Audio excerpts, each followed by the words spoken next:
Well, far be it from me to overreact when it comes to something in the college football world. But let's be honest, that's what we tend to do. Overreaction every time something happens.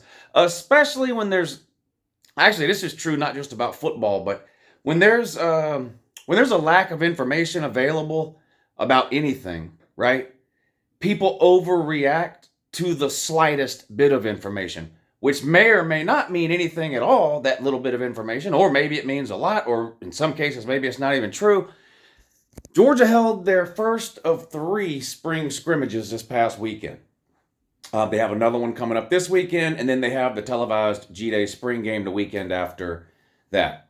And obviously, no cameras or media or anything like that are allowed at the first two scrimmages. They're basically like practices, the media's barred. So you're left to rely on reports, usually secondhand reports. Maybe there was some boosters there, maybe there was some players' parents there, whatever, and then they tell somebody, and that somebody tells somebody, and then that person publishes that information somewhere. So second, third hand information a lot of times. But of course, the number one thing people are interested in when it comes to Georgia spring practice this year is the quarterback competition. You've got Carson Beck headed into his fourth year on campus, Brock Vandergriff heading into his third year, and Gunnar Stockton heading into his second year.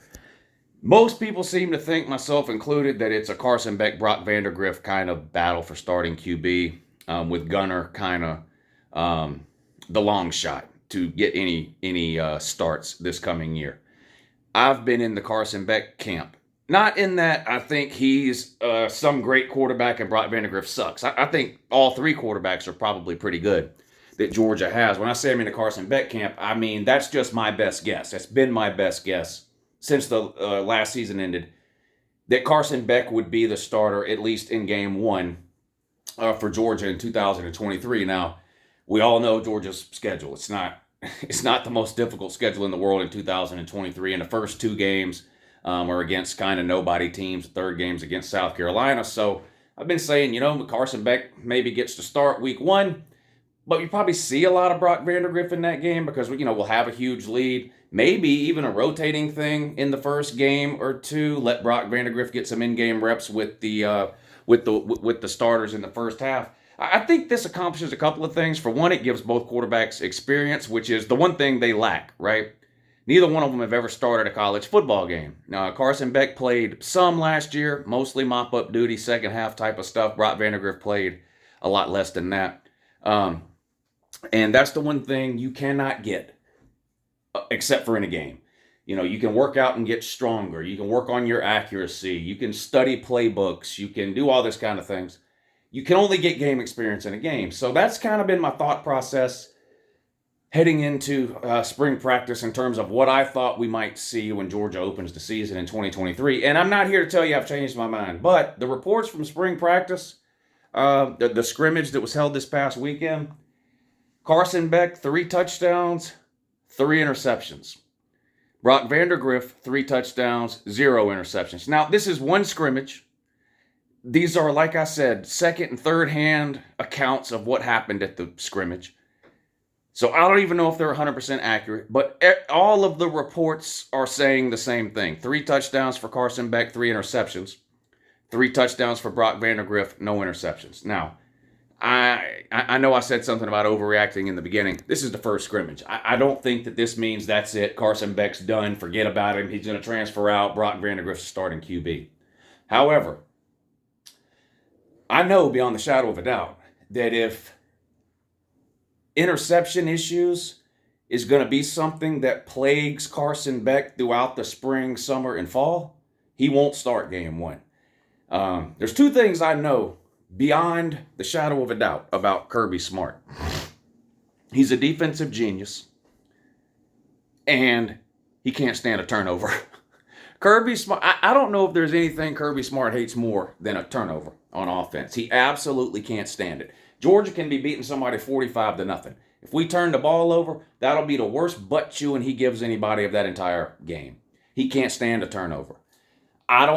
I'm not here to tell you that I think this is an issue for Carson Beck or will become an issue. But like I said, when you have very little information available, any information you get automatically becomes a big deal because, well, there's just nothing else to talk about. So all we really know about the two QBs are the stat lines. Carson Beck, 3 touchdowns, 3 interceptions. Brock Vandergriff, 3 touchdowns, 0 interceptions. Again, I don't think that this isn't an end-all, be-all deal. This isn't it for Carson Beck. None of that. And I'm not suggesting that. But if you're a Georgia fan, or even maybe if you're not, you just maybe you follow college football closely enough to know, enough about Kirby Smart. Kirby Smart is not going to play a quarterback who consistently turns the ball over. It's just not going to happen. The last time that happened at Georgia was 2020, the COVID year, and we started 3 different quarterbacks that year.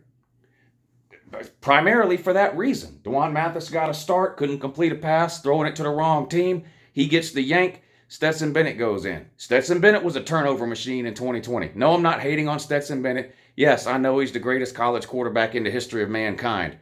But go back to 2020 and look at his touchdown-to-interception ratio. He got the yank. JT Daniels went in. So Kirby's not going to put up with a quarterback that turns the ball over. Doesn't matter your arm talent. Doesn't matter your athleticism or mobility. Doesn't matter how long you've been there. Kirby's not going to play a QB that turns the ball over. It's just not going to happen. So obviously, best case scenario, whether Brock Vandergriff's great, bad, or somewhere in between, is that Carson Beck, this was a one-off type of situation. This isn't indicative of how any future performances will be. And like I said, we've got another scrimmage coming up this weekend, and then of course the G-Day game in 2 weeks. And a lot of people are going to say, "Oh, it's one practice. It don't mean nothing." Well, it means. This is why. Of course, it means something. This is why they practice, dummy. Especially a position as important as quarterback, where we don't have a returning starter. We don't even have a returner who's ever started anywhere in college, period. Yes, practice matters. Yes, it's important. I mean, how do you think they're going to determine who takes the first snap as Georgia quarterback in the first game of the season in 2023? They don't have any games to base this on. It's going to be based off of spring practice, spring scrimmages, summer camp, and fall practice leading up to the game. That's what it's going to be based on. So this is one data point in this quarterback battle between Carson Beck and Brock Vandergriff. I don't think it permanently changes anything. I think it's pretty obvious, if the reports are true, that Brock had a better day this past Saturday than Carson did. But again, we don't know what happened in practice the day before that, or the day before that, or the day before that. It's completely possible that Carson Beck hasn't thrown an interception in 2 weeks at spring practice, and Brock Vandergriff's thrown 100. But it just so happens that in this particular game, Carson threw 3 and Brock threw 0. Again, we don't know. And back to the point, lack of information. When there's lack of information about something, we have to extrapolate from what little bit of information we do have. And all we know, Carson Beck, 3 touchdowns, 3 interceptions. Brock Vandergriff, 3 touchdowns, 0 interceptions. I don't know which defense which was playing against. I'm assuming both were going against the first team defense. It's been reported all spring long that Brock and Carson are getting reps with the first team offense. So I'm assuming both quarterbacks played against the first team defense. People say, well, Georgia's defense really, really good, Lou. That's the best defense Carson Beck will play. Okay. All right. Well, then Brock didn't throw any against us, all I'm saying. And again, this isn't a hate Carson thing. I've been in the camp for Carson. I think he still gets to start week 1. I just thought this was worth talking about because, like I said, until the G-Day game, when we get to see it with our own eyes, this is really all we have to go on. These second, third-hand reports we get from practice and scrimmages of people who were there. And this is what we got.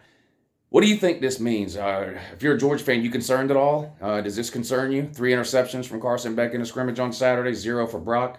What do you think about it? Who's your money on to start week 1 for Georgia at QB? Let me know down below.